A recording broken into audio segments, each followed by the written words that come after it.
let's move now to our next agenda item 12, our monthly budget report. We'll turn the mic over to Deputy Superintendent Scott Jones.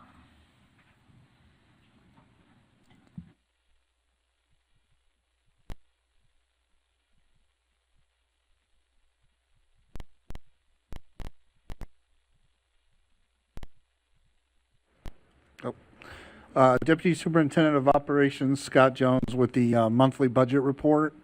Could we pull up the link, or I'm not sure who's driving. Okay.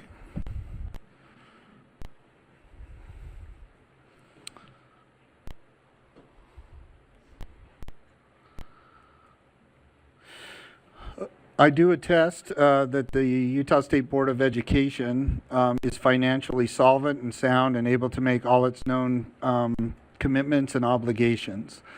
I do want to make sure, though, that I qualify my attestation that I do not include the Utah Schools for the Deaf and the Blind or the State Charter School Board in my attestation. I'm not saying that anything is wrong or with that, but I don't have the level of oversight of that yet. As you know, the USDB was moved under financial operations. This morning, you approved the prioritization of an audit of the Utah Schools for the Deaf and the Blind's financial or finances. And also, too, I mean, to be fair, you get the attestation or the report from Carl Empey, the director of the Utah Schools for the Deaf and the Blind, as part of their overall budget report. As it relates specifically to the SCSB, just from the high-level view that I'm only authorized to do or provide, everything does look fine. So again, I'm not saying that there's a problem, but I would encourage the board to perhaps look at, in the same vein that we have Utah Schools for the Deaf and the Blind come and report their financial status, consider maybe making the SCSB at least quarterly or something like that come to you to report that as well. So again, I just want to remind the board members and the public that we provide an interactive tool for you to look at any particular section within the State Board of Education or look at particular expenditure rates. We are now in the fourth and final quarter of fiscal year 25. So right on top of us coming out of the legislative session is year-end closure activities. So if you get a chance to see Assistant Superintendent Jacobson, you know, give her all the warmness you can, because it's she that drives such an awesome process that results in year-end close being accurate.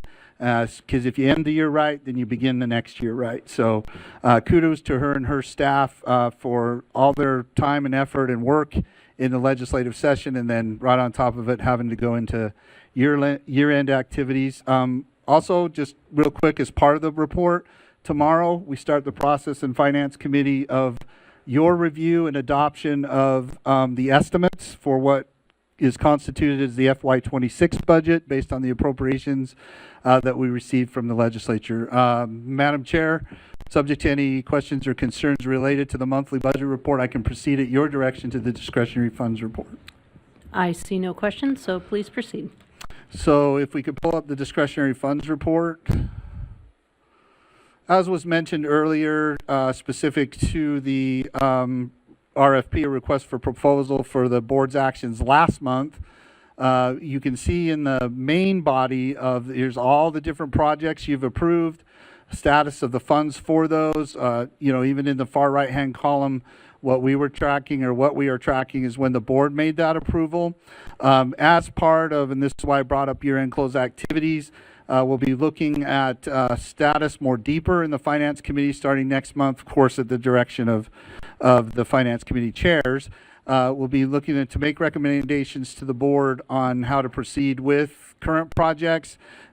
And then ultimately, when we get our carry forward balances from the board's budget as a result of year-end close activities, you'll see the numbers in the upper right-hand block increase based on our closure activities. That occurs right around the September timeframe. Subject to any questions or concerns on the discretionary funds report, Madam Chair, that concludes the overall budget report to the Utah State Board of Education. And I see Member Bogus. Sorry, I just don't see it. Is this? are, the audit of federal funding, is it on this page? Did I miss it? The motion, well, the motion was for the contingency funds to be used, so they're there with that. This could be the older report. Is there a newer? There's two reports, I think, in there. Is this last month's or, isn't there two in there? No. There should have been two in there. Yeah, okay, yeah, it's on this report. So we always put the one, Madam Chair, Chair, we always put the one in prior to and then the updated one. I think we had the older one up. Does that answer the question? You see it?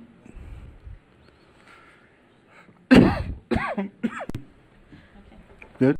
Thank you. Any follow-up, Member Bogus? No, I just didn't see it. I didn't get my head. No, turned it was fast the enough. older report that was brought up. There's two in there. Oh, okay. Yeah, if you look That's all on I wanted the to clarify. updated report, do it.